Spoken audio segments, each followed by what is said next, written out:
So you wanna go to war with me? You're talking like you think you're royalty. You think that I'm afraid, but I don't break. I heard you question my stability. You think I'll fall just like a guillotine, but I am here to stay. Won't look away. The storm is coming, so you better start running. No, you can't control, feel it in my bones. I'm coming for the, coming for the.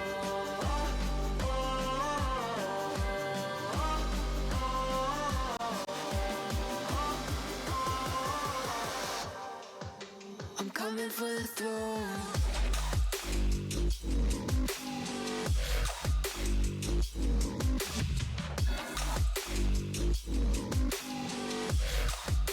I'm coming for the throne.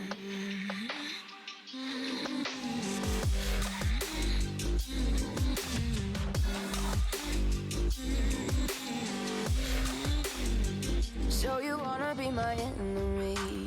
You should've known I'd never kiss the rain. Ice runs in my veins. Won't play it safe. I don't belong with your nobility.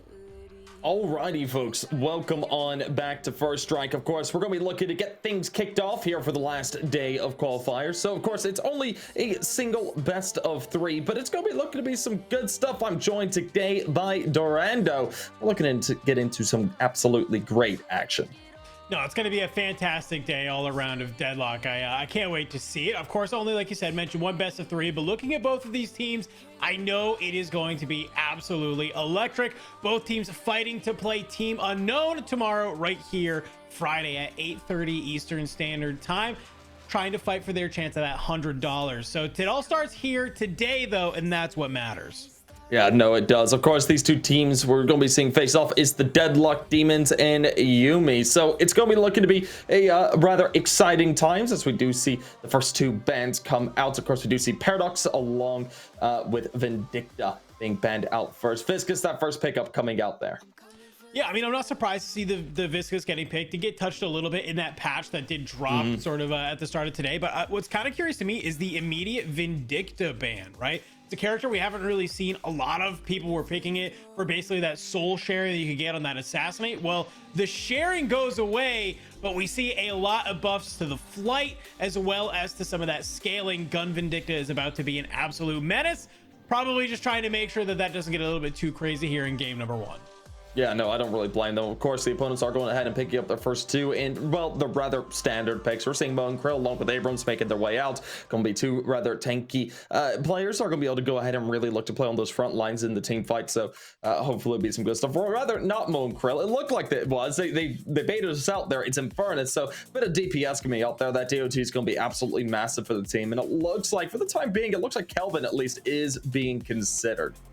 Yeah, I mean, I wouldn't be surprised to see that. Kelvin's been a pretty big staple of competitive, it feels like, right? That ultimate, you get a couple people in there alongside you, or even just in the 1v1, right? You're able to kind of play a little bit ahead. You're able to isolate people out, and then it's just the support that Kelvin can provide is just a little bit too much to talk about. That healing grenade is just kind of one thing to kind of mention there as well. So no surprise to see the Infernus getting picked up, pretty much non-touched this patch. It's a very solid pick on the DPS side, like you mentioned, always and forever. Just kind of, we also see it getting paired up a lot with some of these other sort of more of these dot characters, right, in lane, just to create these really annoying lanes that are super hard to play against. So we'll be curious to see what they pair that up with, but we are seeing that Kelvin do get locked in, and I believe the Shiv also getting picked up. We were memeing before the broadcast, my friend, about how Shiv got completely gutted, and we're seeing it here today. Yeah, no, I'll be honest, I'm a filthy chef main myself, so I do feel for this big nerf that we took, but of course, seeing him come out there is a little bit surprising. Of course, he has some drawbacks to him now. His bloodletting has gotten nerfed quite a bit, which was a rather big key for him, so seeing him come through into this matchup, it's going to be a bit interesting. Maybe this roster is going to be able to really utilize him in the stadias. I mean, the one thing I will say is Slice and Dice didn't get nerfed at all, didn't get really touched. So I do think that he still has a lot to his kit that's going to be super useful. So I don't necessarily think he's out of the running just yet. They might have balanced him out a bit more, but we'll see how he does interact with this. Of course, we do see Mirage and Lash coming out. Mirage coming out from the opposing team, while Lash is going to be joining the ship. Yeah, I mean, Mirage, I'm not surprised to see that getting picked up, especially with that sort of some of the changes we saw today. We saw some additions to fire rate, some sort of buffs to that teleport that's there. So, and also just that, basically the overall DPS of that Jin's mask just basically getting increased that's there. So if you were loving Mirage before, it's only going to be even better now, especially after this patch. And Lash has just kind of been a staple, it feels like, for a lot of teams. Just this very high impact hero very early on. But my only worry is when I kind of look at this other side, you're looking to have that game go a little bit later. Lash falls off pretty hard. Yeah, no, we're seeing some CC potential come out now, as we do see Mo and Krill coming through there. They could really lock down, for instance, Lash or Shiv. That could be devastating. Lady Geist coming out as well now there. So, I mean, for the time being, the survivability of these two teams is fairly good. We'll have to see if they can go ahead and utilize it the way they need. Lady Geist is looking to be picked up there, I think. I don't know if that's confirmed just yet, but it'll be interesting to see what the opposing side does decide to go out with. Yeah, the Wraith is a great pickup as well right there. Yeah. If they do decide to go for that Wraith, so the Mo and Krill was already a pretty menace in lane. I would be surprised to see, is this going to be a duo lane Mo and Krill? Is this going to be a solo lane Mo and Krill? Because obviously that headshot reduction, and as well as basically keeping that resist when you come out of the burrow, gives you some really strong staying power in a lane, especially when you're trying to go in on people. So love seeing that get picked up. Like I said, a little bit of additional CC, but then also pair that with the Wraith right now. It's just kind of something we see sort of across Deadlock, is sometimes teams will basically have this ability where it's like every single person on your team has some form of CC, has some form of catch to help set you up for some of those team fights. That's not something that I think that we can say for the Amber Hand right now. You got the Lash, the Kelvin, and kind of the Viscous, but that's really it when it kind of comes to your like quote unquote catch. I mean, really, in all reality, I would like to see them pull out something like a bit of a support. Maybe in this case, to have that CC potential going and grabbing themselves the Ivy could have been good, but they're actually going to go for 7. So, I mean, this is a very DPS heavy roster. I mean, there's not much ability to go ahead and get heals. There's not much CC. The only one that they do have that's really going to be locking things down is going to be that Kelvin, of course, and he's going to be able to lock things down really hard. So I do expect him to be that pivotal piece for them to really pull things through. But meanwhile, you're looking at just absolutely tons of CC coming out of the opposing side. You've got Wraith there with her ultimate, you've got Mo and Krill with his ultimate, and then you've got Ivy going to be able to turn to stone form and just absolutely crush people. So really, we could see this opposing side that it tries to stay so mobile in the form of Shiv and Lash just get completely stunned into oblivion and not allowed to do their jobs, and that could be extremely scary coming into this. I'll be honest with you.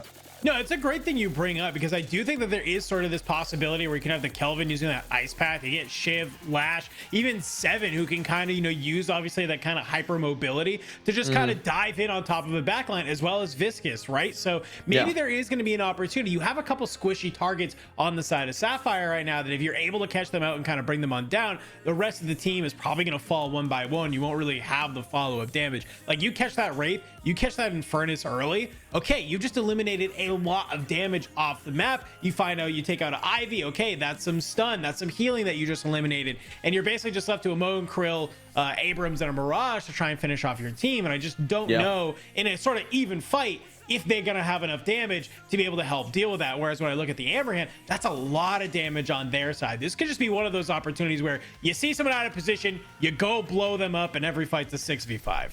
Yeah, no, it could be interesting to see how they do. This really, I think we're going to start to see towards the mid game these two teams really starting to develop the sort of style they're trying to play. Again, I think that we're going to be seeing one side play very lockdown and one side playing extremely mobile. And I think that the lockdown could overcome that very easily. Like you said, there is a chance with the Ice Bridge with Kelvin, they could be able to dive into that back line and really shred and put in a ton of terror. But I mean, most of these characters can really hold their own when that team fight begins. So I mean, we'll have to see if they're going to be able to really utilize those characters in the way they need. Because, I mean, if you look at backline, I suppose you look at backline, for instance, would be Ivy there, especially deep in that backline. But still, even if she gets dumped, she's going to be able to stone form and get out of it to a degree. And that's going to give it a little bit of time, at least, for her team to go ahead and readjust and get themselves back into the fight where they need to be. And I think that's something that could be extremely scary coming into this, especially since they're all super mobile characters, because Ivy could just shut them down and, let's say, stone form into Wraith's ultimate, and all of a sudden they're all lifted up in the air and they're all dead. And I mean,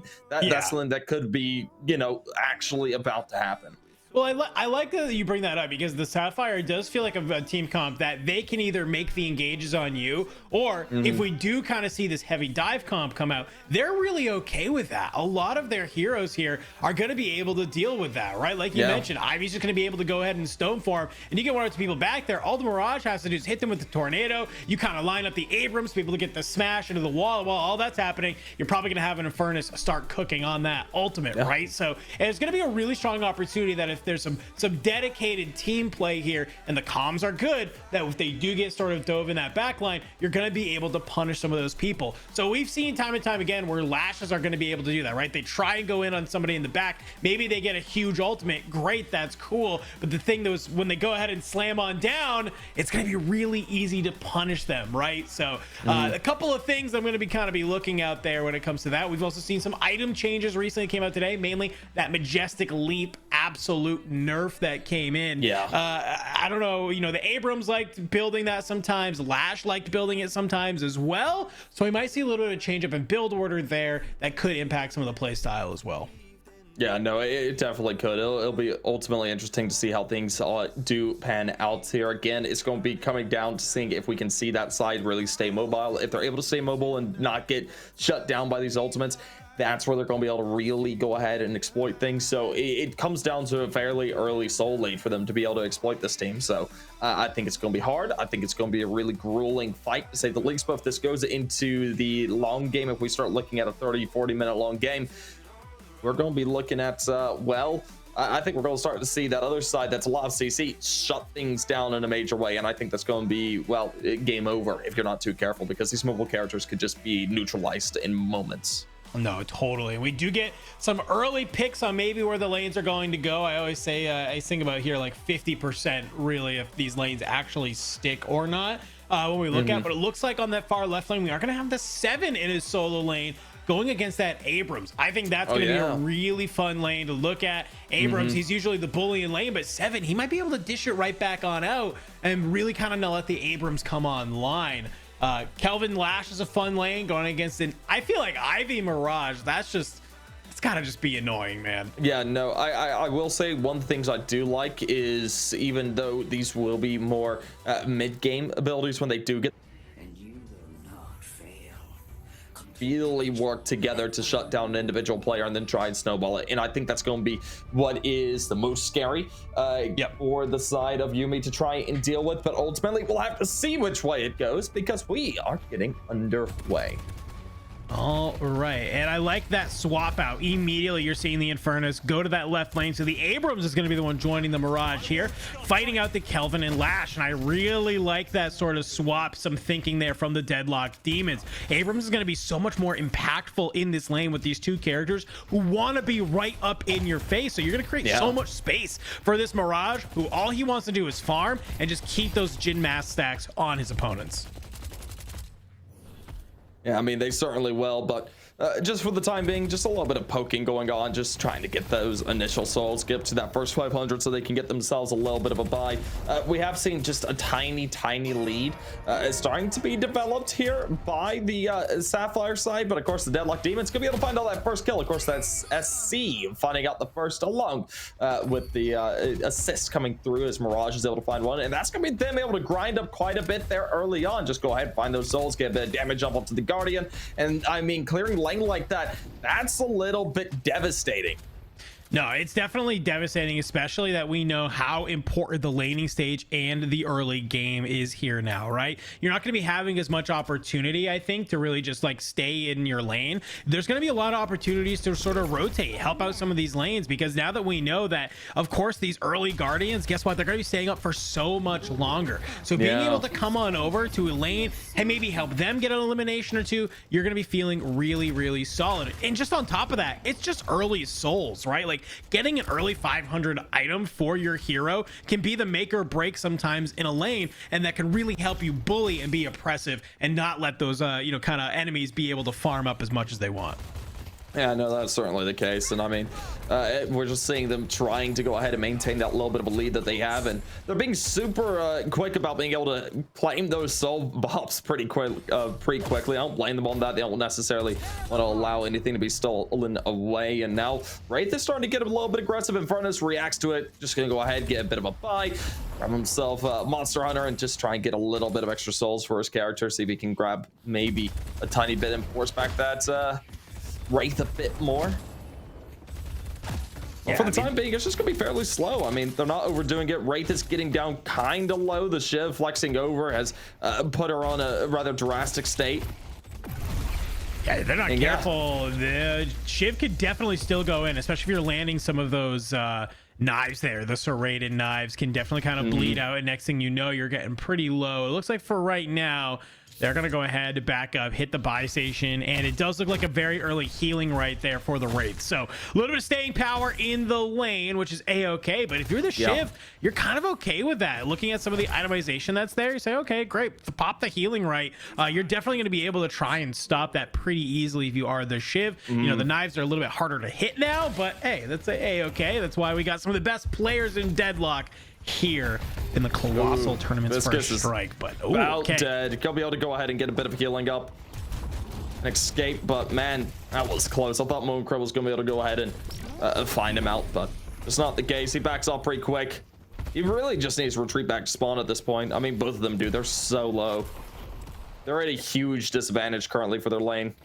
Yeah, especially with this lane too, right? Ivy can definitely have a little bit of poke, and all it takes is basically you could probably dive underneath this Guardian, honestly. You get the disarm from the Mo and Krill. You probably can find some early elims, but it looks like for now a little bit of respect. They're gonna go ahead back on up, and well, for right now, if you are the Viscous and Wraith, you're trying to do your best to stay in a lane. You don't want to lose any of these souls. You don't give an opportunity for your opponents to sort of get back in the game, so take a little bit of time, farm that small camp. It's A-okay.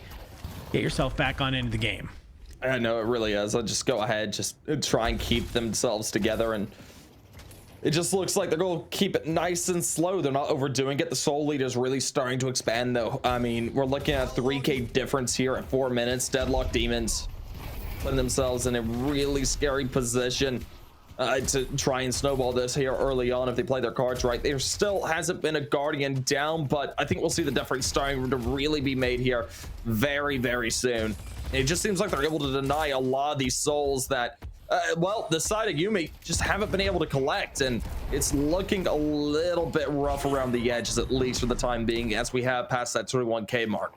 Yeah, and it's kind of a new thing here, right? 8 minutes, you're going to start seeing these Guardians are going to take 35% additional damage. When you get to that point in the game, any death in the lane is going to allow that squad to be able to just immediately push on top of the Guardians and probably bring them down. And that's where we're going to really see the pace of the game really just pick on up, right? You take down a Guardian, sick, you be able to push it up to the Walker, and you're immediately going over to another lane to help some of your teammates to do the exact same thing in a different lane. So yes, if you have the soul lead going into that sort of moment, it's just going to help the rest of that snowball be a little bit easier. Well, man, I thought for a second Abrams was about to die. He doesn't get out. Wow. SC gonna be eliminated there. I thought for a second there he escaped, but just not gonna be able to do it. And yeah, even he's just like, how would I die there? I don't know how you died there, but you did. I mean, that's all that matters, and that's going to keep them fairly well into this. No, that's a huge pickup for them to be able to snag. Immediately throw them right back, only on 2,000 soul deficit right now, which is pretty much nothing at this point in the game. Let's be real. So you do see the Wraith is starting to lurk and come on over, though. The pings are coming on through. The Shiv making that out, saying, hey, Wraith is nearby. Can you guys get on over here? And it looks like maybe not going to be any committal yet. Wraith will hop on back, hit the zip, and retreat back to base. So some respect right now given across the board, as this is just basically farming time, taking this opportunity, hit some of these neutral camps, do whatever you can to try and get this soul lead back into your favor if you are Yumi Panuki. We are seeing the Kelvin though. He's making his way over to this Infernus. Yeah, no, they're going to be able to go ahead and try and find him out. He does escape there very quickly, just running away. I don't blame him on that. Doesn't have the, didn't want to ult, at least. He could have very well ulted into that to just try and push them out of it, but opted out. Now, they're just going to be looking to make their way around. And they're still maintaining that 3K lead, but I mean, it's starting to close up slowly but surely. It seems like Yumi are starting to get their wits about them a bit more, which is exactly what they needed to do. For a second there, I was a little bit fearful that this was just going to start to snowball out of control. Yeah. No, I was right there with you. When we saw that first early elimination came in, it looked a little too good, and I was like, oh, what is going to happen? But we're starting to see some engagements happen over here into that third lane. Shiv, you've come on over to join the party. The Wraith is here as well. Trades going out for each. Genus, can you be able to fly on forward? I'm not entirely sure. It maybe looks like you make the trades. One falls for each side, but you go ahead and back on up. No, just backing up there is not necessarily a bad idea. Just try and get that extra health in so they can keep the fight going. Meanwhile, it's getting aggressive over here on this lane. Look at that! Quick kill coming out. Of course, that's player. Arrow Mirage able to find himself a kill. Gravis trying to keep himself alive. Throws him down. Goes for the smash. Not going to be able to finish, though. Yeah, you try and land the flog to stay alive, but it's just not enough. So a great sort of a trade there. You know, obviously you got the Abrams and the Mirage. They find the one. Fantastic. And well, the Lash just tries to maybe go on in, try and help on out. Nope, it's not going to be enough either. So a little bit of a misstep there from Yumi Panuki to kind of throw away that life. I got to imagine that combo there between the tornado into the shoulder charge from the Abrams. Sometimes you can catch people off. That's a lot of damage, especially if this Abrams is opting for some of those early melee items. Oh, Shiv is going for this. Oh, You're no. going to be taking a lot of damage. Oh, that's a shame. Oh, he's gonna be able to survive for the time being. Of course, he does get lifted up. That's gonna cost him. That is too devastating. committed for that, though. Yeah, no, it was pricey. I mean, I will say, Shiv's survivability is still there. Hey, it's just not a raid boss anymore. Yeah, no kidding. Which I think we're all happy with. But it looks like off of that rotation, though, they will get a Guardians. That's going to be a great opening for the Deadlock Demons to start to try and push this up.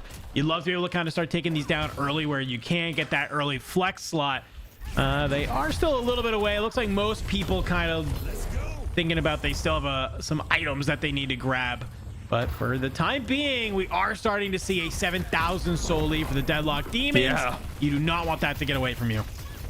Yeah, you certainly don't. Of course, they go ahead and commit the ult into this. So we do see Ivy trying to escape. Gonna be able to just heal out of it. The Bow and Krill just able to keep her up at that point.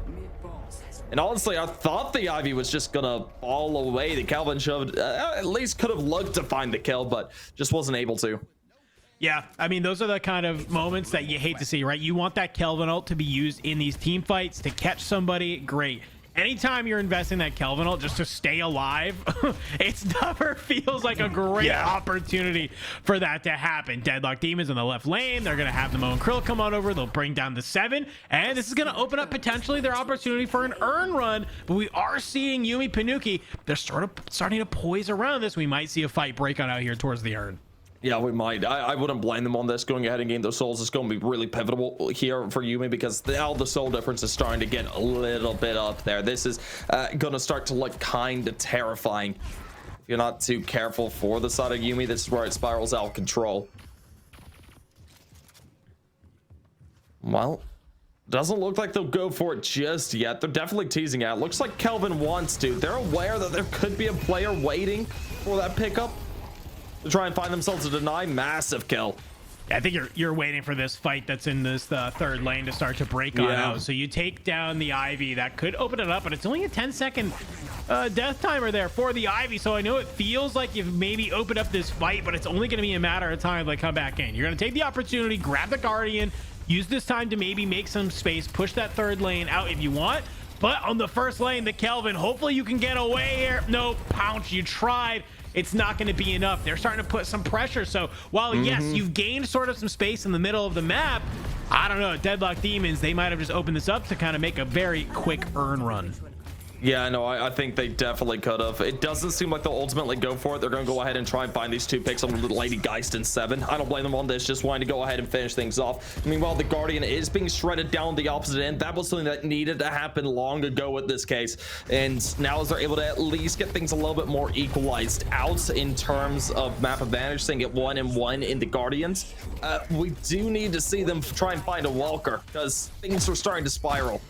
Yeah, it's gonna become very difficult. Getting that earn could allow them to do it, but we'll see how it goes. That's possible. We did have those earn changes that came in this patch, right? So I can't do the math. I don't know what the 8% difference, if it's there or not, but we are going to see if they do decide, Deadlock Demons, to pick up this earn. There is a chance it could get put. Yeah, actually it is. Look in the bottom right there on the side of Yumi Panuki. So if they do decide to try and run this earn, they have to go down deep into the Yumi Panuki territory to try and claim it. And maybe that's why they've been kind of waiting so long to try and do this. It's not a real sort of tier 1 objective for them. They don't have to try and make that happen. They want to put pressure on this left side of the map. And then when they get the opening, sure, you can kind of do that. But it's a lot to ask to go that deep into enemy territory. Yeah, I mean, you're right about that. Meanwhile, the Shiv, Shiv's been spotted. He's trying to be fouled, and oh, there it is. The ultimate. I'm going to go ahead and start to grind it away. I thought his teammate was going to come help him. But Mirage a little bit too far away. Shiv has the chance of escaping now. And I think he will. Oh, yeah. That's devastating. Mirage, just not aware, man. Definitely a little bit of a lack of team counts, but look at this. You have the Lady Geist, you have the Viscous coming on in. You know that the combo is down. You can maybe try and engage on this, but so far the Mirage, Mo, and Krill, they're going to go ahead and back on up. Signs of life from Yumi Panuki here. They kind of get pushed in on a little of these lanes, and they don't let it really affect them. They had the left 2 right lanes pushed on up in their favor, so they take the opportunity, sort of equalize here, put the map back half and half. And they could actually grab this earn to bring it back into their territory if they wanted. It'd be really hard for Deadlock Demons to try and stop this right now. Yeah, no, I mean, this is looking a little bit rough, but we'll have to see if there's anything that can be done there. Of course, 7 in a rough state, but his team has come to back him up, and Mo Krill just gets melted absolutely immediately. You can see the Mirage in front they want to be able to try and maybe punish for this. You got an Ivy and a Wraith nearby as well, but this is going to be a tough fight to try and win against the beefy boys of Yumi Panuki, who are hanging out around here. They start to surge on forward, and it looks like for now no engagements, and it's actually going to be the Viscous. He's going to pick up the earn and start making their way across the map to go ahead and turn that in. You know, you're down what, 14,000 souls, but this is a great way to get back on into the game. I mean, it definitely is. They can go ahead and start to pick players off in a major way. It could be a good look. We do see Shiv getting low, but there's the Killing Blade, able to go ahead and hold on to her. Finds out the Wraith, and I mean, just like that, they've really started to creep things back into it, slowly but surely, putting some souls onto the board. That's unfortunate. He just got absolutely melted. I loved what Yumi Panuki was able to do there. They kind of push up those 2 left lanes. They let the Viscous take the earn, and they just collapse onto that second lane. There's a couple people kind of hanging around here who maybe weren't expecting them, and it's just an absolute just full-on collapse. They make some quick eliminations. It's great, but it doesn't matter though when you are just kind of throwing your life away yet again. Abrams able to just kind of run up on you and delete you off the map. Okay, you're doing a great job coming back on it. Actually, you've done a great job coming back on it. You're up 2,000 souls, but you can't be having mistakes like that. Otherwise, you're going to let Deadlock Demons get back into the game. I mean, they definitely are. It's starting to really get up there at this point, so we'll have to see if they're able to maybe try and get things going again. But as we do see some shots starting to ring through, it does seem like we'll see a bit of a shove look to occur on that right hand side lane. It's going to be so important for him not to get found out there. If someone just decides to go with a duo to pick him out, it could become very devastating very quickly. But I mean, for the time, it's just going to be slow. Yeah, this is kind of where we'll start to see, I think, the game, now that this comeback has sort of happened, they will just sort of hang on out. I think Deadlock Demons has made this read that, okay, great, they've been able to come back on into the game. We can't just kind of keep flying at them.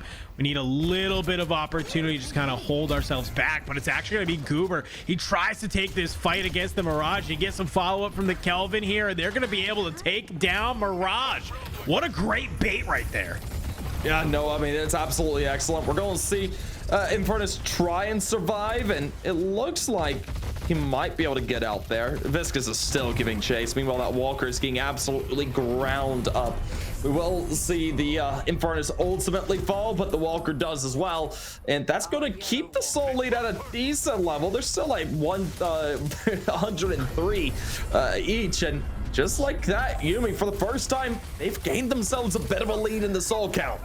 Yeah, definitely mid-game has been favorable to them. You can see that Urn has gone back towards that sort of natural position that we're used to, and it's going to be Ivy picking up, of course, Nightmare, the Urn in hand, just popping the ult and trying to be able to maybe stop this Urn from being run on the Kelvin, but you don't catch anybody for now just yet. But you can see they are poising around it, waiting for the Kelvin to fly on through. Pounce, he's trying to maybe position himself. Yumi Panuki, they're starting to come on over and help. And Urn for Yumi Panuki would definitely help in trying to get them really just solidify this lead and start snowballing the game finally in their favor. Well, there we go. Much needed. That's going to be helpful to get those souls back up. It's not going to regain them the lead by any stretch of the imagination. They're still down by 6K at this point. Uh-oh, Lash. Caught out. Wait. There's no way he survives this. Oh, the Kelvin! Just like that, they can re-enter the fight. They're going to be able to go ahead and shove this lane pretty hard. They've got the creeps up next to them. This is actually brilliant. They're going to be able to go ahead and try and fight this Walker, start to grind it up. But as they do see reinforcements right around the corner and that CC potential coming out from Cheese, well, they don't necessarily want to overfight it right in front of the Walker. Don't want to chance that extra damage. Yeah, this looks like a pretty grade A team fight that's looking to potentially happen. Great use of the Warp Stone from the Lash there to just be able to kind of stay out, stay alive just enough, get on over to the Kelvin, be able to keep on up. So the Wraith invests their ult, the Kelvin has to invest their ult, but either way, it's a fantastic way to stop them from getting picked. It's a really good job. So you're going to see Yumi Panuki off of that. They're not going to be able to push as much as they wanted to. You have to get back to base. You got this left side that's pushing. You have to go ahead and reset that if you would like to. And for right now, it is kind of just about gaining back that map control. If you are Yumi Panuki, do not let this stop. You're 6,000 souls ahead. You definitely should feel confident in a lot of these fights that you're about to try and take. So set yourself up to be able to do that. Yeah, no, you're right about that. But I mean, man, honestly, there in the early game, I was kind of scared here for Yumi, but they've definitely come up in a huge way. It really just seems to me that some of their builds have come online, and that's what's allowing them to really put up this damage that they desperately needed.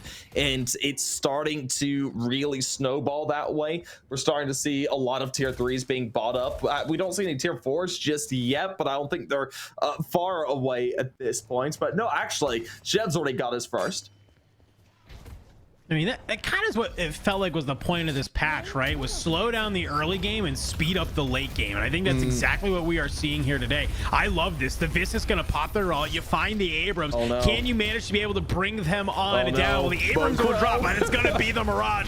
But it is just a bouncing ball fest from Goober right now. Sets up Genus beautifully to just be able to come on in. Cleans up the Abrams, cleans up the Mo and Krill. And those are picks that you do not want to be having happen if you are Deadlock Demons. Yeah, I mean, you're right about that. And now as we do see the mid boss being ground up to a pulp while they got the first 3 picks, I don't blame them on this. This is a good decision. They just need to make sure it doesn't get denied somehow. I mean, Infernus still on deck, but too far away. Not gonna be able to ult into it. Wraith is there, Ivy's there, but no one's going for it. They don't want to try and fight it. For a second there, I thought, you know, if they had, you know, Infernus just right on the wing of the mid, they could definitely look to ult in there to try and stun them out and allow someone to go for it, but they just opt out of that. Yeah, I mean, maybe the Infernus is kind of one of those things. You're a little bit too far away. You're not in the prime position to be able to make it happen. So rather than maybe throw your life away to try and make it, you say, hey, you know what? We'll just give them the Rejuvenator. It's fine. Let's play a little bit of defense here. Let's try and hold it on through. But for right now, Yumi Panuki, they've been able to push on up. They find that friendly Walker. They absolutely delete it. And there's an Ivy out of position here. Can you manage to bring down Nightmare? has to pop the ultimate to get away. They won't be able to catch them, and it's immediate. Move over to this right lane, and you're just melting walkers left and right if you're Yumi Panuki. Yeah, no, Yumi Panuki, they've got themselves a huge and absolutely monolithic advantage at this point. And I have to say, this is going to start to get really scary really quickly, because right now we're seeing on deck Viscous. He's up to 6.2k. He's going to be able to go ahead and afford himself a tier 4. We're seeing the other ones trying to grind up a little bit of extra cash to have that. So if we see them starting to really stack those tier 4s, this could be done and dusted. Yeah, even like when I'm seeing some of the itemization here, we see Kelvin with the heal bane, which is going to be huge, as well as the rescue beam. Some of these support, truly support items are there. And now we're seeing goes back, and what's he pick up? The Viscous Goober. You're grabbing the Echo Shard immediately. Brutal. And this is just, look at this. You are just flying this earn run, denying the opportunity for a comeback for the Deadlock Demons. No problem there. Go ahead, slap it on in. And well, you're now looking at a pretty solid 25,000 soul lead for Yumi Panuki. I mean, Yumi Panuki, I was a little bit afraid for them there in the beginning, like I was saying, but they've got it now. I don't see too much of a way back into this. If you're the Deadlock Demons, finding an urn, for instance, would be absolutely enormous. You've taken out all the walkers. The base guardians are still nearly fully up, it seems, for both these squads. So maybe grinding down 1 or 2 of those is going to be helpful in order to grab yourself those flex slots. But I mean, right now, this is just a little bit of a frustrating point if you're Deadlock Deep State. You started out so strong, and then things just sort of fell apart in the mid game. Yeah, I think if you're Yumi Panuki right now, pick 2 of these lanes and just kind of try and work them both at the same time. Force Deadlock Demons to make a play on one of the lanes, but be close enough that you can kind of go in and help on out. Let this Kelvin play back a little bit. You have the rescue beam. You have the ability to kind of keep people alive. It's a great way to make that happen. That's exactly what Grave is trying to do right here, right? Goes in a little bit on the left lane, doesn't hardcore commit to any fight. Backs on up, and you can see here for right now, Yumi Panuki, they're really just kind of trying to keep knocking at the front door of the Deadlock Demons. Find damage on some of these base bosses. Just open up into the base somehow, some way. Yeah, I know. It looks like they're about to be able to. Those are incredibly low. Yeah, that base guardian's gone. And I mean, just like that, they've got themselves at least an opening, a back door, so you will, on 2 sides. They're not going to overpress it. I don't blame them. They see that their opponents are turtling up, so they won't overdo it. And now they'll just go ahead, back off, look to buy up anything that they can, because they might have some funds really to work with going forward. Yeah, no, I think that's a great call up. Just kind of regroup as a squad, go buy the things that you need to buy. Sure, you might give some space on the map to let Deadlock Demons hit some of these neutral camps and things like that, but realistically, you know, unless it's a tier 3 neutral camp, are you really giving them an opportunity to kind of get back into the game? I don't think you are. I think it's better just to regroup as a squad, go buy the items that you think you need, or just go take all of the neutrals on your side of the map and sort of reset and just do exactly what you did on those right 2 lanes. Now go do it on the left 2. And well, now as we do see them just going ahead and trying to push up the lanes on the Yumi Panuki side, just trying to gain themselves a little bit more space. Meanwhile, Deadlock Demons trying to do so as well. It looks like they're going to put some pretty heavy focus that right hand side of the map at this point. Don't necessarily want to overdo it. They're calling out that, hey, Shiv's over here. We could look to fight this, but seems like they'll opt out of it. Yeah, I kind of wonder if we're at enough of a lead right now for Yumi Panuki. We are. Okay, that's what I was curious about. Is this earn run, if they do decide to do it, isn't going to put them into the territory of Deadlock Demons? It will. So I'll have to see if they want to engage with that. For right now, it looks like Goobers is going to be the one to try and just maybe make some of these early engagements happen. You're just kind of being annoying right now. That's sort of the motive of Viscous. It's just, hey, I'm going to be in your face. I'm going to force you to back on up. And, well, it's really hard to try and engage on him. And, yeah, we're seeing XD immediately grabs the urn, just trying to make something happen. He's gonna drop it, sensing that a fight is potentially looking to break out here. I know it does seem like it's about to come through, and they're going to start out with a quick ultimate. Of course, the Wraith will try and find out the first one, but the Shiv breaks through, gets off a heavy amount of damage. We're going to see another ult committed into it. Viscous falls first. That'll be G's finding out that one. Of course, a couple more ults coming on through, and just like that, Deadlock Deep State, they're keeping themselves into this. That's the third. We do see a quick 7 ults, but there's something that can be done at this point. Lady Geist all on her own, going to try and escape it. It is able to do so fairly well.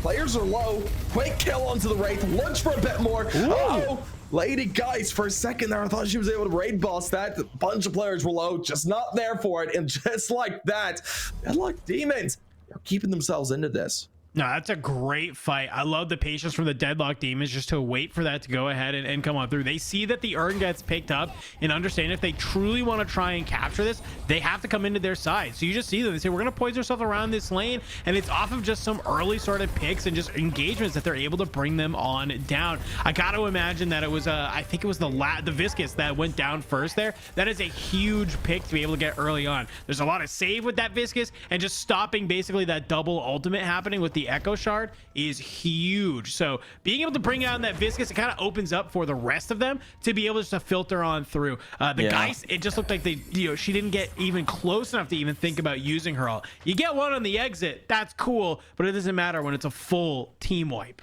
Yeah, no, I mean, the exits aren't really that brilliant when you have that full team wipe. I mean, like I said, they did get the Wraith in that. Wraith is one of the weakest heroes currently in the server in terms of things. She doesn't have that much health, not able to tank that much. Shev was able to really tear through her, even when he did get ulted. So, I mean, that's a decent way to be, but Deadlock Demons, they're back into this. They're up by a K all of a sudden just off that team fight, and it's absolutely massive for them. They could really start to stack things their way. Comeback mechanics go burr. You brought up something that kind of has me a little bit curious, because as we look across the souls for the Deadlock Demons, what has me worried though is that some of their lowest soul counts is on sort of these quote unquote carries on their team, right? The Infernus and the Wraith sitting at 30 and 31. You're getting outsold by some of your support characters and your big main tank, whereas on the other side we are seeing for Yumi Panuki, the right people are getting the souls and really kind of putting to the use, as we do see Rundis just delete Cheese with some help from, of course, the 7 and the Lash. But getting that opening pick on Nemo and Krill, well, that's just going to be all they need to feel confident about trying to take this mid boss. Yeah, no, I mean, just go for it at this point. Finding the Moan Krill, it's a way to do it. You and Panuki know they have, well, their lead sucked away. They're gonna go ahead, get it down to half. They know that they're gonna be seeing, well, the Deadlock Demons get themselves in nice and close. Ivy about gets found out, and ooh, might. A lot of anti-air going on currently. She seems to be able to survive the curse. It's just on her. Oh, that might be enough for them to go ahead and restart this. But look what's happening base. Oh my gosh. The Mirage has been able to come on through. Alchemical Flask will go down. And can you just stay alive and make your exit here? You're kind of 1v1ing the 7 as well. This mid boss is here. And it does look like Deadlock Demons, they've been able to kind of come on through, gain some space in the mid. And maybe if they can kind of burn this through fast enough, that would be huge. But for right now, it does look like they're just going to go ahead and back up and sort of respect the fight that's going on here. Well, here it is. Of course, we do see the side of Yumi Panuki really getting grounded down. Oh, they're just going for that. They just want to find out another, but we will see the Deadlock Demons completely shred them apart. And just like that, they're down to 2, and Lash and Viscous are low. Lash gonna fall away due to bleed. Now Viscous, you really can't do much. I would heal up and wait for your team at this point. Getting too invested into anything, just going down even a lane is a mistake, as we see.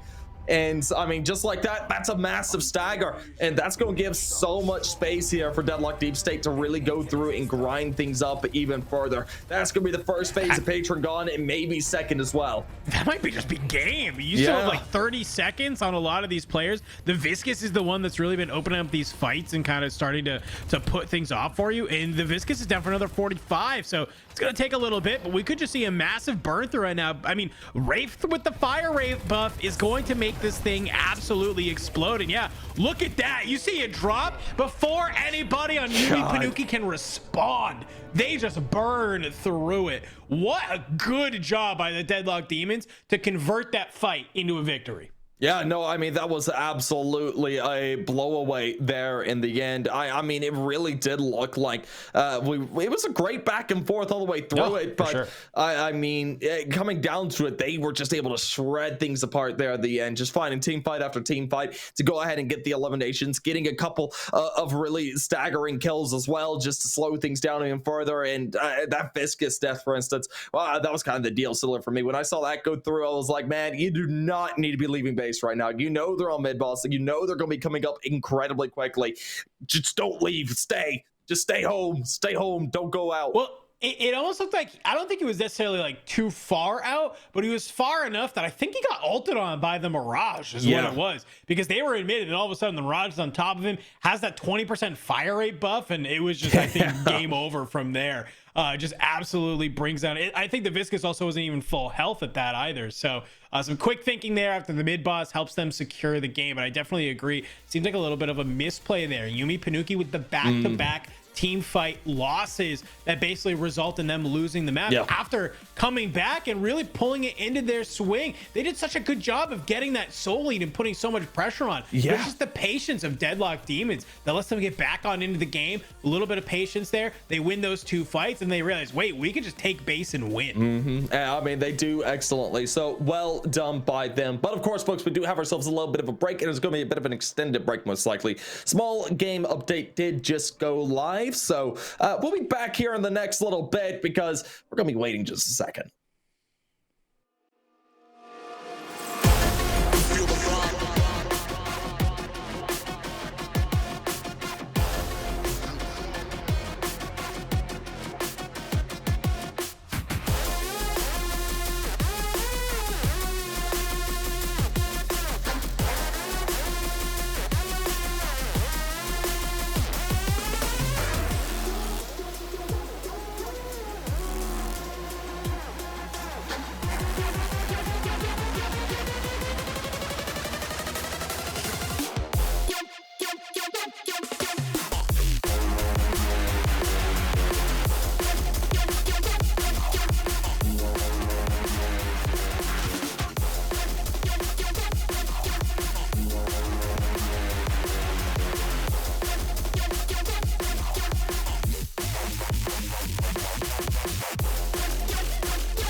If I should stay or be alone,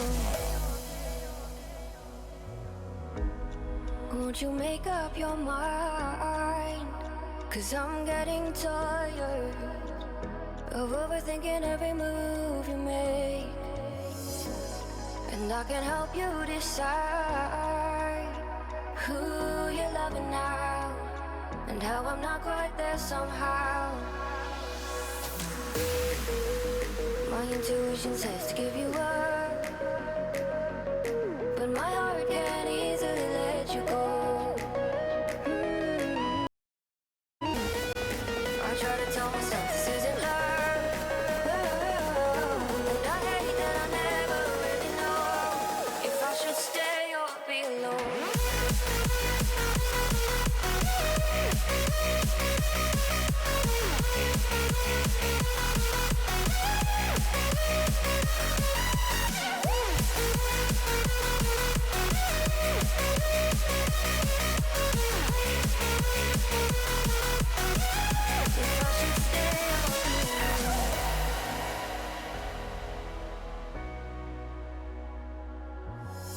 I'm just waiting for the fight, but you won't even try to survive. You would rather keep it all inside, and I can help you decide who you're loving now, and how I'm not quite there somehow.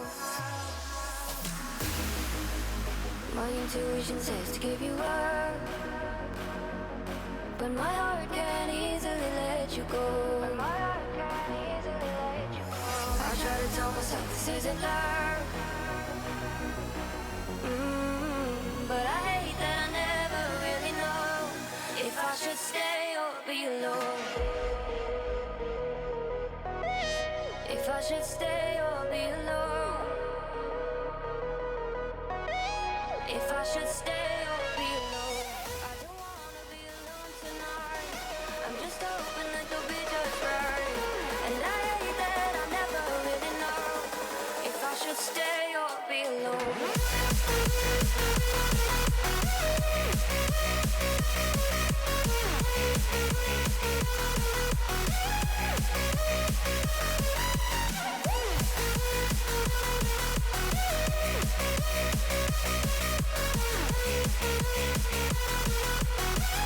If I should stay or be alone.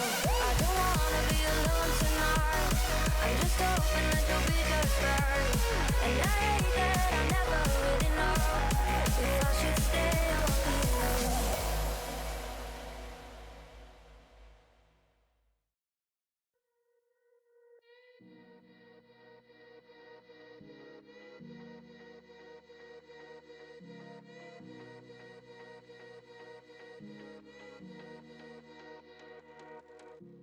Freedom, I never had the chance to run. Leave behind the said and done. Figure out what's to come. Reasons, all the bigger things I can't ignore. I'm not getting what I came here for. Gotta get ahead of something more. So I think I found a new way out, way beyond a shadow of doubt. 'Cause I can't breathe, and I guess I could be stronger now, and leave it up to fate somehow. But I'm doing this for me.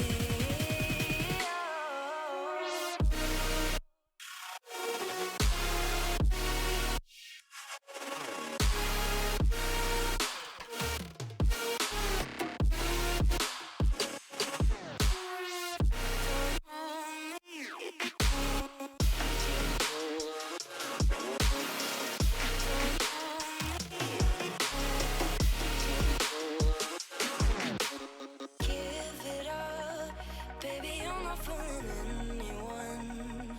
Always going on and on. Can't you keep it Alrighty, folks, welcome on back. Of course, we're heading straight into the draft, and we are looking at a bit of a viscous ban. No surprise there after what just happened in that last game. So even though Yumi Panuki did have that viscous and did unfortunately lose game number 1, you're still just probably a little bit of a respect, right? It was a little bit too annoying. Was a big reason that I think Yumi Panuki was even in that game without the viscous. Maybe it actually becomes a little bit more stomp for the Deadlock Demons. So a little bit of respect there for Goober saying, okay, you showed us you have what it takes. We're not letting you play it in this game. Yeah, no, it's gonna be. It's a good thing to see those go ahead and get out. Those were such pivotal pieces for each team to be able to really keep themselves into it. Finding a Viscous gets so much utilization there to stun people out, especially with the goo ball. And after he got Echo Shard, I mean, he was kind of just rolling quick. And as we do see the first picks come out, Paradox and Abrams making a reappearance, or rather, Abrams is. Yeah, I mean, we are seeing the Paradox come on through. Was banned in that last game, so now the Paradox is coming back on out. I love that. Paradox did get a couple little buffs here in this patch, so some changes with the grenades that are there kind of can really in the late game kind of, I think, have a bigger impact, so I'll be curious to see how that feels. We're seeing the Abrams yet again, potentially another Mo and Krill coming out. I think it was this big sort of beef ball strategy that towards that end game with all of the CC that really kind of helped out so well. So we'll have to wait and see if that is the case. Kind of go back to the tried and true. Yeah, no, I mean, they definitely will be. I mean, Mo and Krill, Abrams, just going to keep it nice and together. Of course, we do have 2 picks looking to come out from the Nightmare Squad. And, well, let's see what joins Paradox. Shiv and Infernus going back in. Okay, sure. Yeah, we saw them put up some good work. Shiv was one of the pieces that allowed them to really find themselves a decent advantage in some situations. But ultimately, it was a little bit more rough around the edges in some cases. So I understand it. Kelvin coming in as well. Honestly, I would love to see teams banning out Kelvin more. He's someone that can be so huge into each and every fight with just the abilities that he has in terms of mobility, along with being able to get himself locked in and out of fight. So, I mean, finding him is going to be absolutely massive, but I mean, teams just start to look to get rid of him in some cases. Well, and one thing that's kind of interesting here too, we're starting to see a little bit of like a flip, because I do believe it is the Deadlock Demons on the left here in our draft, if I'm not mistaken, and I believe that it's Yumi Panuki on the right. And so they've actually, Yumi Panuki is the one who's actually taken the Abrams, the Mo and Krill. They're starting to use that. And now for the Deadlock Demons, they've started picking up the Shiv and the Infernus and trying to be able to make that work there as well. So we're seeing a bit of a reverse of comps. Almost, you know, we are seeing some mainstays though. We are seeing that Mirage come on in. So we know that what that Mirage is able to do alongside that Infernus as well. So you're sticking with what worked there, at least on the Deadlock Demon side. But I don't hate it. I mean, the Paradox, I think the Paradox actually might even be a little bit interesting, because it's like we didn't really see a lot of that, like, hey, I got you sort of type of initiation in that last game. And the Paradox, even if the Paradox dies, getting a good ultimate from one of these players and then just being able to completely isolate them out and delete them, I think that's going to really help them in some of their team fights. Yeah, no, it definitely could. It'll be great to see what they're able to do. But as we do see the Ivy being picked up as well, yeah, it's not really a reverse of comps. We're seeing some things being picked up that are a little bit more obtuse. I mean, there's definitely some great healing potential along with stun potential coming out of Ivy that's going to be needed to really be utilized. Lady Geist coming back out, it makes sense. Our ultimate's so strong to be able to grind down a character just down to a second. And I think that could really allow them to find those picks that they desperately need. And now, of course, for the last 2 picks, it'll be interesting to see how they round this out. They're going to be going for like a 7. Are we going to see Dynamo make an entrance into the field for the first time? Because personally, Dynamo is a character in team fights that can be absolutely massive. Everybody's watching for his black holes at this point, but if you're able to grab them, if you're able to get 2 or 3 in that black hole, you're going to be able to grab them down and grind them down in a matter of seconds. Well, it looks like maybe they're opting for that Warden potentially. So I'll be curious about that. Obviously, they had a chemical flask to get a little bit of a nerf, going from 6 seconds to 3 seconds here today. But they made it a little bit easier to land his hold in place, right? So for some of these lanes, or even to start opening up some of these team fights, you just get a Warden hold. It's a real easy Paradox swap off of that. Or at the very least, even just to kind of start stacking up some of these bleeds from Shiv, or for the Infernus just to kind of mag dump immediately on top of them as well. Could be a really huge pick that's there. One thing that I do like from the side, of course, of Yumi Panuki, though, is that pocket pick. We didn't get to like talk about it a ton, but I think with the amount of CC you have on this team, you kind of are expecting that the fights are going to go a little bit longer. And if you're going to be able to pop that affliction very early on, you're going to definitely be able to like swing the tide into your fight. But it looks like they're going to round out their draft with their own Lash this time. No surprise there. Grave was playing the Lash in that last game, so was finding some success on it. Thinks that maybe even though they lost the game, they can probably come back here, maybe take game number 2. No, it'll be interesting to see what they're ultimately able to do. Of course, game 2, super important. Will this match be elongated or will it be closed out? That's going to be the question going forward. But hopefully it'll be some rather stellar work to come out of these teams. But only time can tell which way it'll ultimately go. And I mean, it's going to be interesting to say the least. How do you think this one's going to pan out? Do you think that one side has the better picks than the other? Or do you think that they're going to be throughout, they're playing fairly different styles? Yeah, I don't know, because it feels like to me, if you are Yumi Panuki, it's like they are a little bit more of an earlier game sort of implemented team, right? Like Abrams, Mo, Krill, Kelvin, Lash, like they are these early mid-game juggernauts, right? But they all fall off towards that late game. And so you always usually look to maybe your 2 carries make that happen. Geist only works in that scenario if she's a little bit fed, right? If you're able to get the souls, and Pocket it depends, right? Like we've already seen some damage numbers kind of come on through, and Pocket is really just more of like a little bit of like a utility character, right? Really just trying to bait out some of these ultimates and being able to jump into your briefcase while it's there, but then also be able to get that affliction off. So from the side of the Deadlock Demons, though, they really look like a team that can scale throughout the entire game, right? You have this Warden, you have this you know, basically Infernus and Shiv, who can kind of do okay early game, but as it gets later, they're just gonna keep coming on more online. They feel like they scale through the game a little bit better. So I think if you want to win, if you are Yumi Panuki, you gotta finish this game early. Yeah, no, you really do. But I mean, it's going to be exciting to see how it does go down. But ultimately, we'll have to see how the dices do fare. Is this going to be 2-0 or is this going to be 1-1? Because we could see this go to map 3 very, very easily. Of course, I don't think it'll be a stomp one way or the other, because I mean, there in that previous map, just looking at map 1, it was extremely back and forth all the way around. We saw Uni Panuki get themselves a lot of an advantage. We saw along with the Deadlock Demons find themselves a massive advantage, and it was looking like, okay, it's going to go their way. No, it's going their way, and then it just got swapped back and forth a number of times, so it was a good luck. But looking at the matchups here for the lane, at least for what we're looking at here in the beginning, it could be changed up incredibly quickly. We're going to be seeing Mirage and Paradox paired up, facing off against Lady Geist and Kelvin. How do you feel about that? I really like that lane. If you get the tornado into the grenade and then immediately into the kinetic carbine, you're going to be able to put a wall. It's like that tornado just sets up so much of Paradox.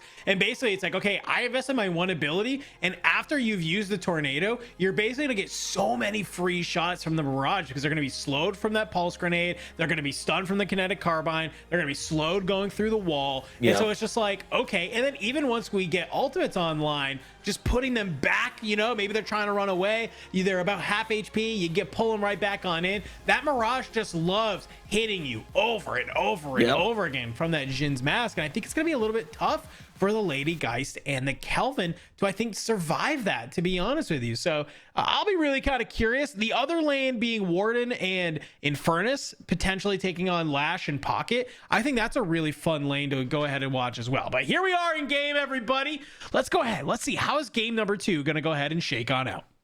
Yeah, no, we'll have to see how it goes. Of course, we do see the Amber Hand along with the Sapphire Squad looking to fight things back and forth, just poking around, getting off those initial souls. No one up to that first 500 mark just yet. But one thing to note is Lash is already incredibly low there on the blue lane. Look at that. That's going to be a little bit scary. He's gone ahead and started to get his health back up a little bit, getting himself close to that 500 mark. And there it is. First buy is going to start to come through.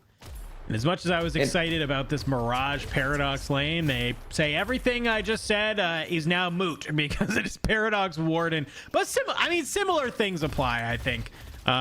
You know, like I just said. So the Warden able to kind of go through and do that. We're starting to see some early aggression come out here. Cage comes that down on through. He'll go ahead and lock, but no follow-up, but just a little bit of damage, though. So you'd love to see. No, doesn't want to overdo it. Can't blame him on it. Just trying to avoid it. We'll see. Ivy getting tagged down a little bit. Goober, he's starting to take a little bit of damage as well. But one player to be rather wary of at this stage is Mo and Krill. He is incredibly low already. He could get into a very scary spot very quickly if he's not too careful. So, I mean, they're just got to play their cards right from here on out.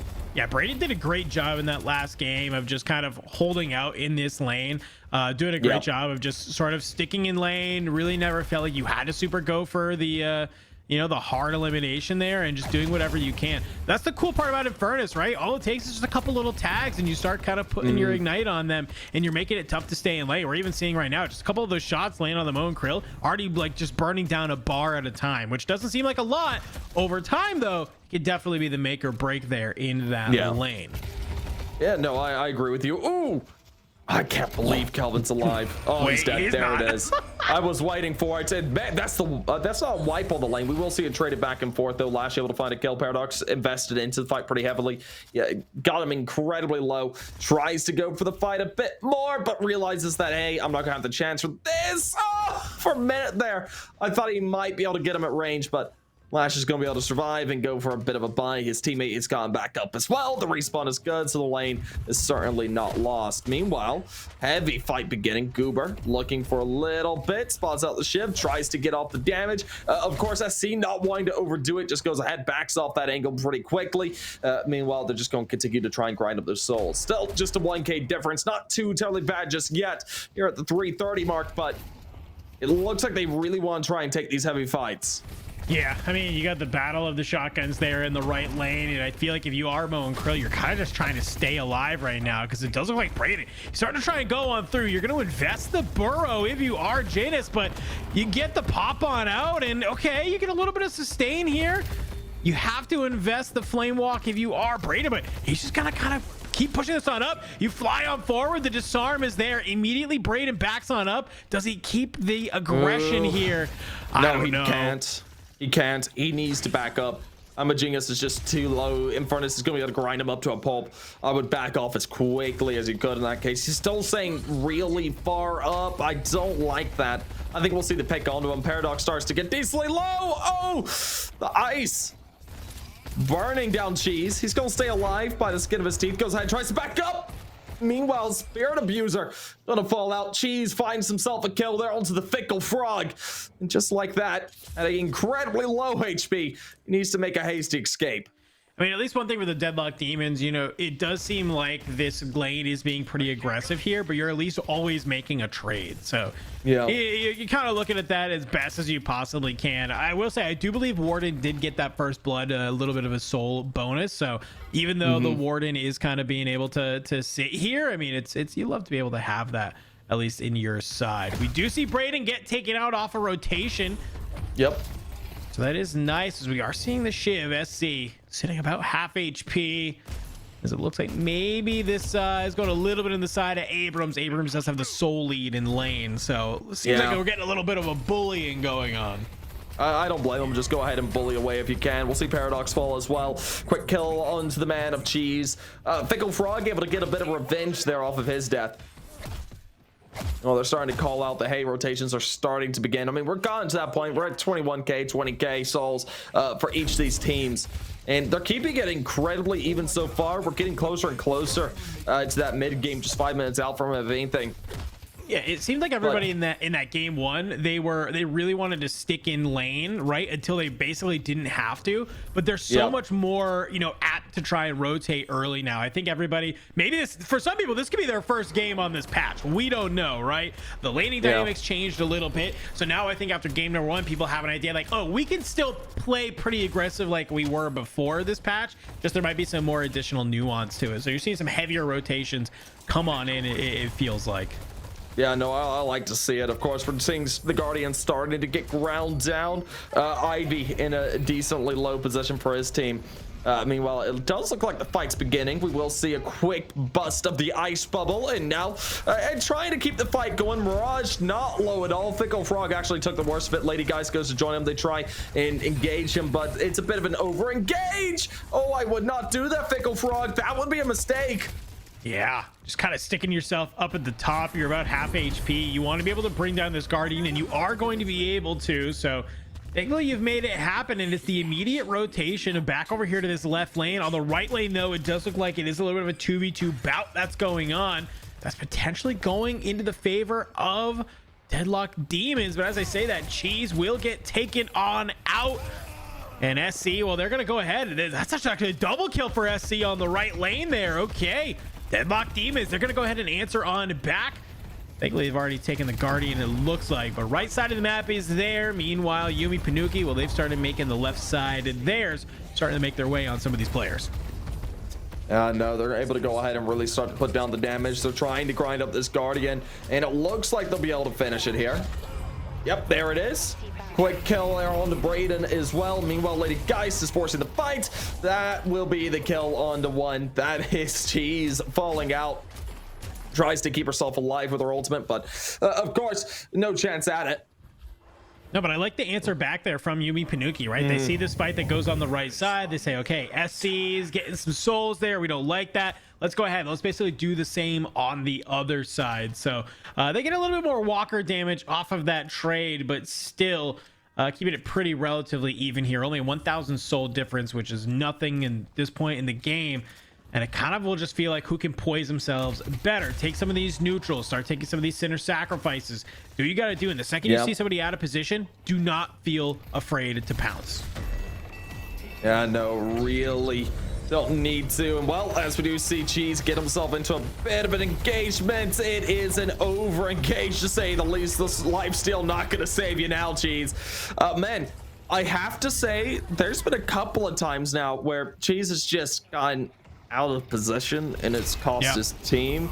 They're still into this in a decent way, just down by 1k souls, but really his teammates are taking up for that slack. And as they go ahead and progress forward, couple of quick kills coming out through, and look at that Spirit Abuser absolutely abusing the enemy squadron to go ahead and equalize. I mean, look at some of the items right now from Spirit Abuser. I think you're seeing exactly why, right? You have, of course, that Mystic Echo, you have the Slowing Hex, you have the Quicksilver Reload, like all of these things that are going to really pile on top of you. We know how prominent this sort of Spirit Warden build that we're seeing is. You're just extremely tanky. You pop your ult and you say, have fun, I'm just running at you. And we're seeing Spirit Abuser try to maybe do some of the similar things here. You pop the flask, do you get around the corner? No. So a solid answer back from Yumi Panuki. At least I'm going to let them get out of there too far. But I to your earlier point, I definitely agree with you. It feels like Cheese sometimes is getting a little bit out of position. As of right now, you're taking off the rail, and great, you're trying to be able to maybe come on in on top of this, but no follow-up.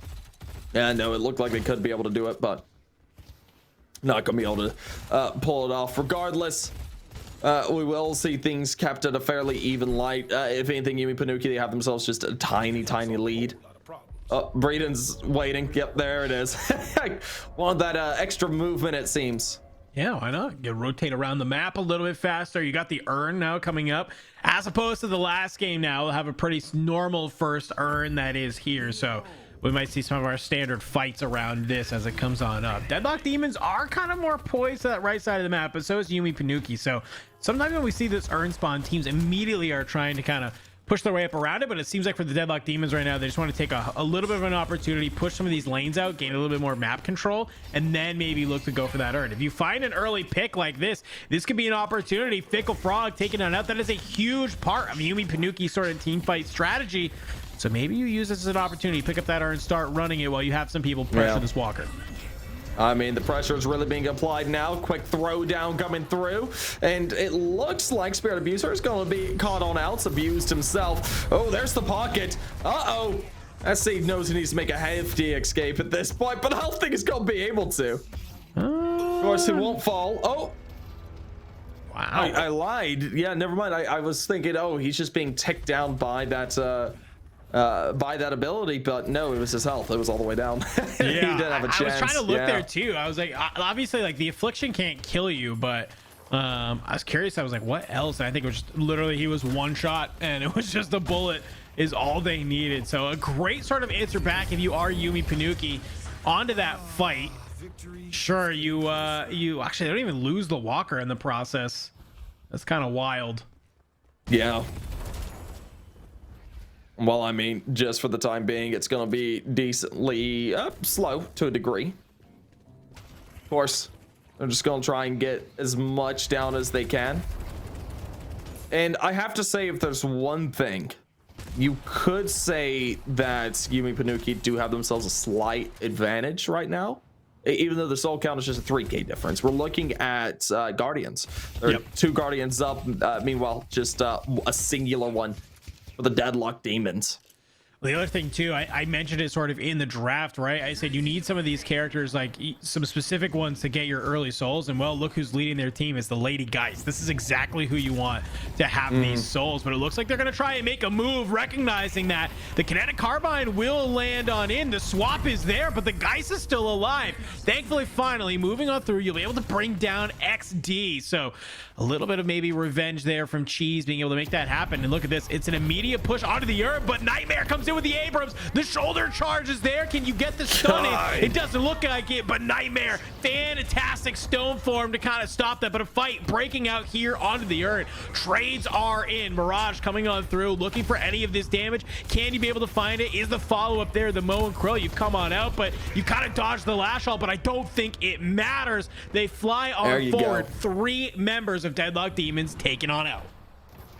And man, just like that, Yumi Panuki will be able to keep themselves going in quite a decent way. Still just a 3k difference, but they could be able to go ahead and really start grinding things up if they play their cards right. Of course, the respawns are so quick, they don't want to overdo it. We'll just see Yumi Panuki go ahead and run the solar and over.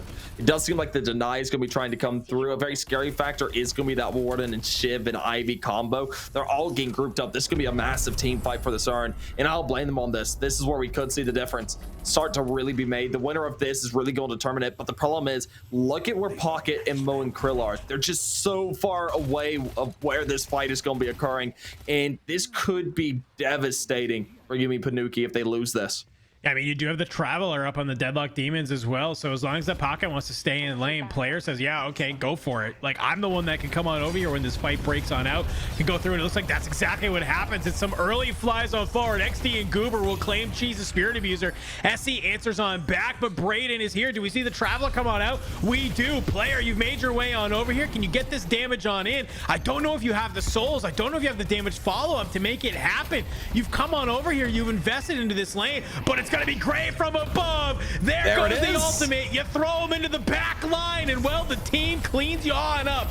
Nightmares trying to do their best to stay alive, but an unfortunate just dismantling on the Deadlock Demons.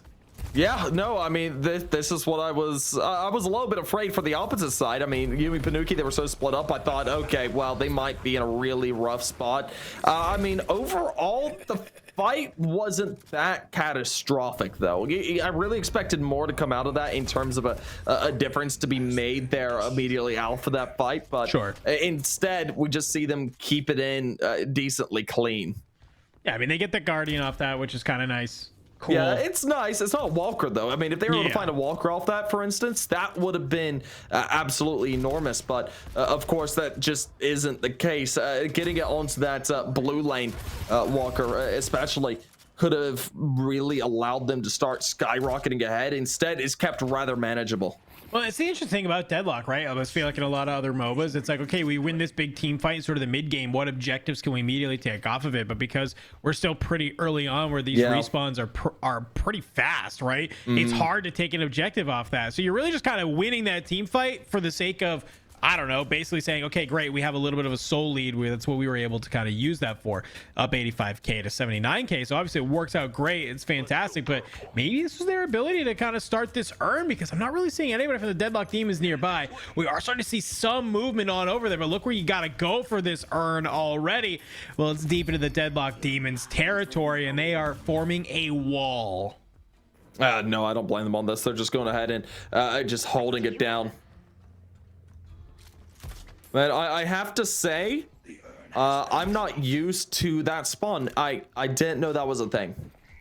Yeah, that was literally today. Yeah, I don't know how I feel about it. I like it. I think it's a really cool way to introduce like a comeback mechanic, and not because like the big problem, right, was that like teams were snowballing the early game. They were gaining so much map control. It was like, okay, like you were sure rewarded, but like the urn to me is like that ultimate. It's supposed to be a comeback mechanic, right? It's like, let's fight over this. No, you know, similar to maybe a dragon or potentially other things in other games. But it's like, I know what you're saying, man, but it feels weird, man. I don't know how I feel. I like it. Okay, I like it a lot. It's only if you're above 8%. So that's the only reason. Yeah. So you know, it's got its parameters that have to be met. You know, it's not all the time. If it was just like if you're at least 5,000 up, I'd be like, okay, this is a little dumb. Yeah, no, but I mean, now as we do see them, they realize that they can't take that fight just yet, so they're searching for a team fight to take to try and get that urn. I don't blame them on that. That's a smart move. They're not going to overdo it. They're trying to locate these players. It seems that they're just going ahead and grinding up a couple of creep farms just for the time being. I mean, they look like they're kind of trying to poise around this urn. And I think they realized this similarly to how we did, where we were like, wait, we have to go way deeper with this than we really anticipated. I don't know if this is what we want to be doing. Yeah. But for right now, if you are Nightmare, you kind of pop that ult, make your way across. Now, if you are Deadlock Demons, I think you should be trying to run this urn right now, right? You're only 4,000 souls down. This is your way to kind of get back into the game, get some of these kind of clutch items that you've been trying to farm for. The biggest problem for that, in my opinion, is you have to run it so far deep into enemy territory at this point, because right now the lanes are incredibly even. If anything, they're starting to favor you, but you don't have it that far up just yet. You want to go ahead and maybe get yourself a little bit deeper in there before you try and make that push, and they're realizing that. I mean, it's a line of scrimmage currently. Like they have to hold where they are, because otherwise they're just going to get pounced on and completely knocked down. Okay, we do see the flame dash have to get activated from Braden, kind of get out of there. And so you can see it does look like Yumi Panuki. I think if they could take this walker, it'd be huge. But there you go. There's the wall, the swap. It gets invested on in. Can you follow it on up? You can. Genius. Just absolutely deleted off of the back of a fantastic swap from Cheese. And look who's up top here. It's Braden. You get the ultimate. Can you manage to find the Kelvin on the way out? What a dodge from the Kelvin. I can't believe that. That is absolutely massive. Oh man, that's spending some hours in the lab. That's what that is.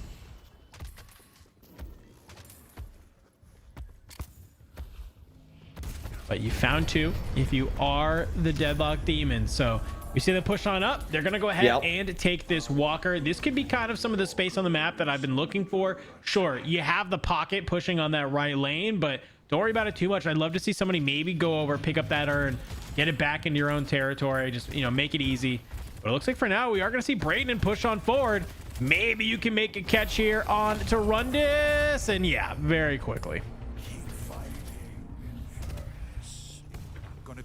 Well, I mean, just for the time being, we'll just see them trying to grind up a little bit of extra. It's starting to look really promising here for the Deadlock Demons. They're currently up, not by much. Uh-oh, Mirage.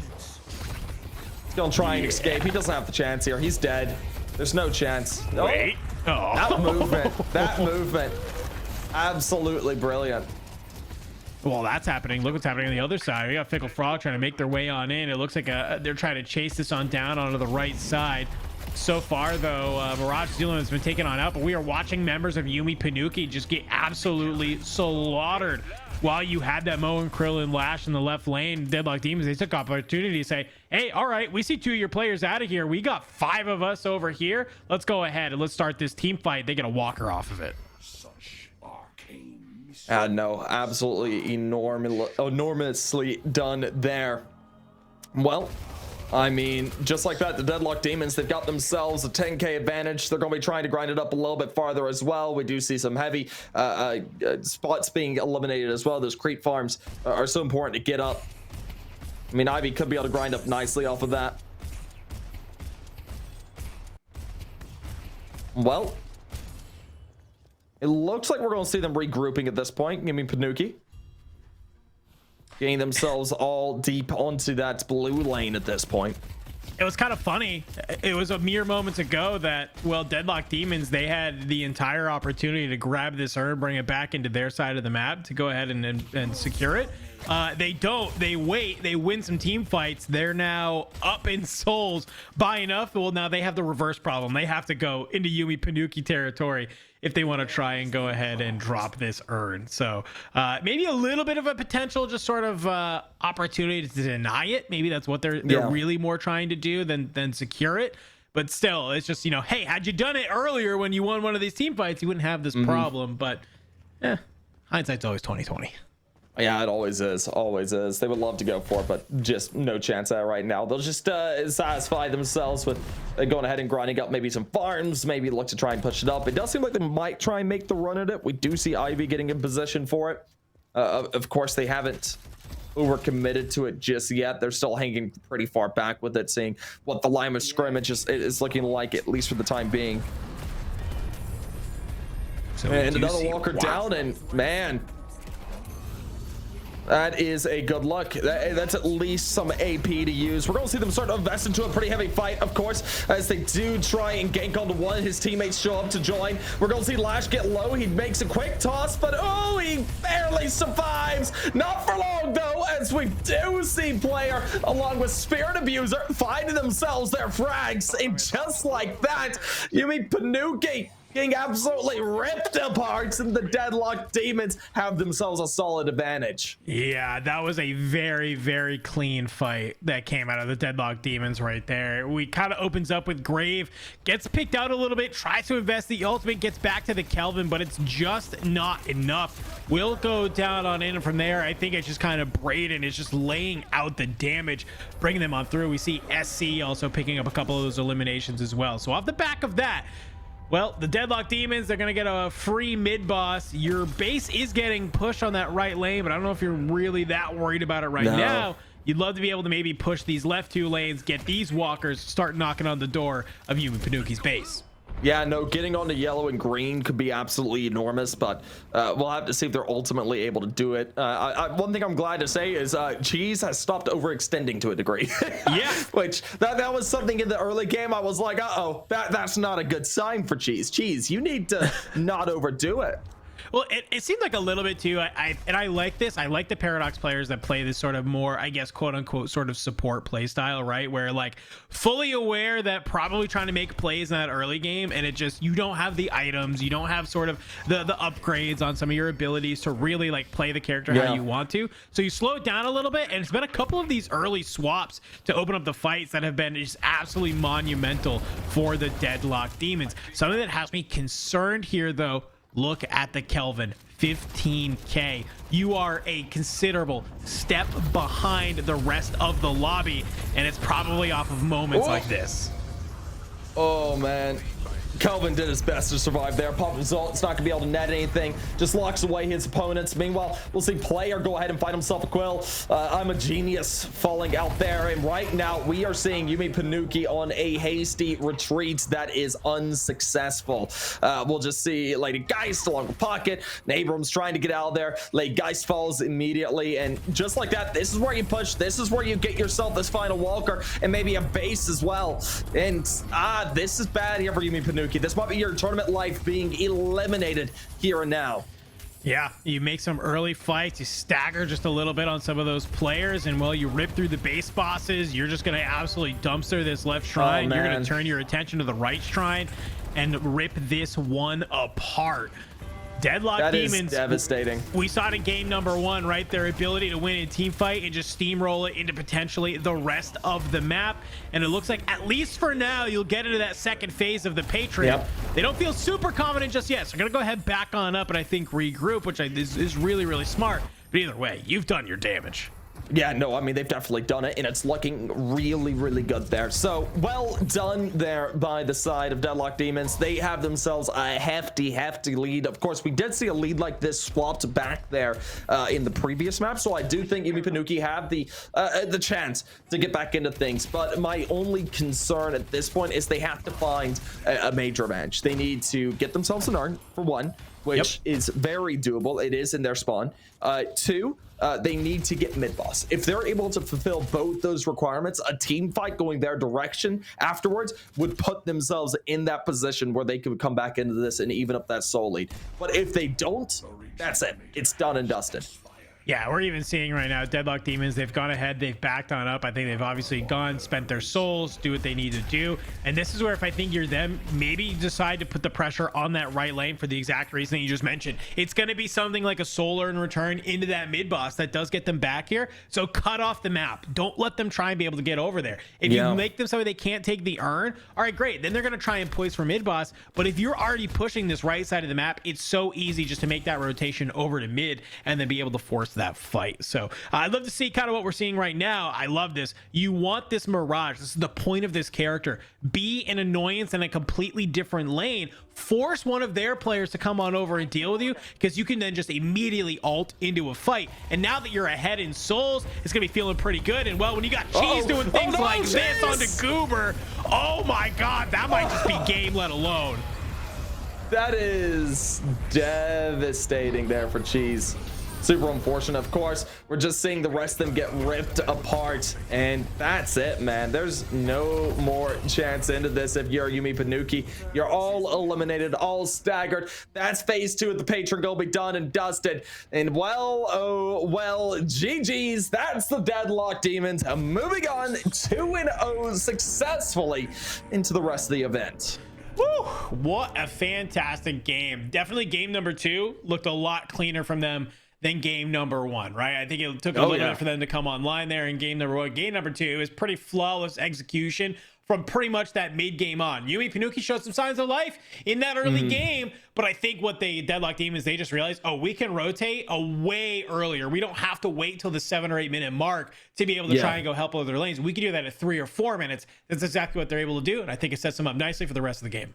I mean, it absolutely did. You love to see that sort of team play coming out of them. I mean, the Deadlock Demons, they were just on top of things during that, and you love to see it. Players like SC, we saw Cheese really get into that. There were a couple of moments where he did fall back into his old habit of, well, kind of getting caught out there, especially during that last fight. I was like, uh-oh, that's not a good pick to get started out with. But nonetheless, they're able to go ahead, bring themselves back into it, and do rather well. So, I mean, well done there. You're seeing SC, he did absolutely phenomenally. Of course, we did see quite a bit come through there. Also, is the player stats just slightly off? Yes, I'm like, what is 14 player damage? What? And I was like, oh wait, okay. I was a little bit confused there. Valve, please fix.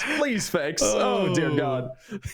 Either way, though, thankfully you and I have played this game enough that we know how to read this. But 28,000 player damage on the Warden, by the way. I think if you would have normally looked at this lineup, you would have been like, oh, who's going to deal the most damage in this game by a significant margin? I don't think you would have picked the Warden, but it's going to be off. A lot of these fights were very just on top of each other's skirmishers, and when he's able to pop that last call, it is just going to be an insane amount of damage across the board. Yeah, no, I have to say the Warden, he was the critical component coming up into today, or at least there for game 2, and it looked absolutely fantastic off of him. Spirit Abuser, excellently done by him. He kind of carried his team to a degree. I mean, we saw Cheese, Player there on the lower ends going 4 and 8, 4 and 4. We saw Nightmare going 1 and 3. Granted, Nightmare was Ivy, bit more of a support backline player, so I can't really blame him on that. He played fairly well. Didn't have the most healing in the world, but was certainly able to put out a good amount of damage and really deal objective damage. That seemed to be his job coming into that one. Meanwhile, you saw Brayden and CS there on the Infernus along with the Shiv being those two players to really back up that Warden. Without those two, I don't think they could have carried through the day. So, I mean, excellently done by that team. We'll be looking forward to seeing what they do in the rest of the event, but it's going to be rather exciting. Of course, we do need to talk about what the rest of the event is looking like in Durando. Do you want to go ahead and break that down for us? Yeah, absolutely. So this is, of course, a qualifier for First Strike 2, Strike Again. I was told I had to say it like that. But we are here. So these players are going into a bracket tomorrow where it is going to be best of ones going into a grand final where then they will be playing for $100 as a team. The games tomorrow are going to be Track Lock going against Magic Carpet Enjoyers. That is going to be an insane game. I love Track Lock. They've been performing well in a lot of different events and leagues and tournaments and stuff. And Magic Carpet Enjoyers, well, they're going to be one to also keep an eye out as well. And we have, of course, our Deadlock Demons, who we just watched today, going up against Team Unknown, another force to be reckoned with. So it's all best of ones tomorrow. It's going to be fantastic. Make sure you tune on in 8:30 p.m. EST right here on this Twitch channel. We'd love to be able to have you. There's gonna be some amazing casters breaking it all down for you, and the winner also gets an invite to, what is the title of this one? First Strike 3 Strike Out. Oh my god, Matt is great with the names. Some fantastic stuff. So it's gonna be a lot of great Deadlock. If you liked what you saw here tonight, make sure you're tuning on in tomorrow.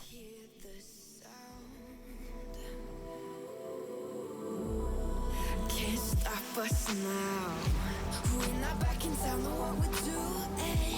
Things are about to change, it's evolution. Voices shake the ground, you feel it moving. We're the revolution. Can you hear the sound? We're the revolution.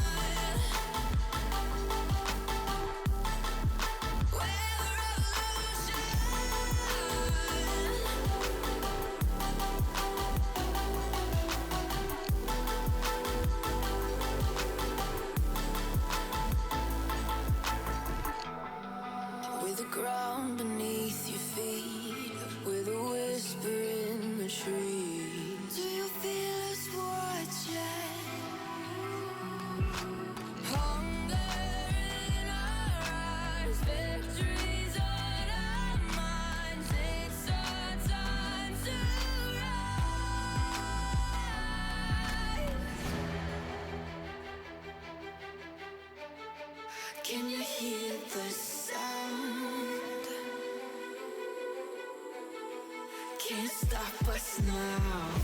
We're not back in town, know what we're doing. Things are about to change, it's evolution. Voices shake the ground, you feel it moving. With the revolution. Can you hear the sound?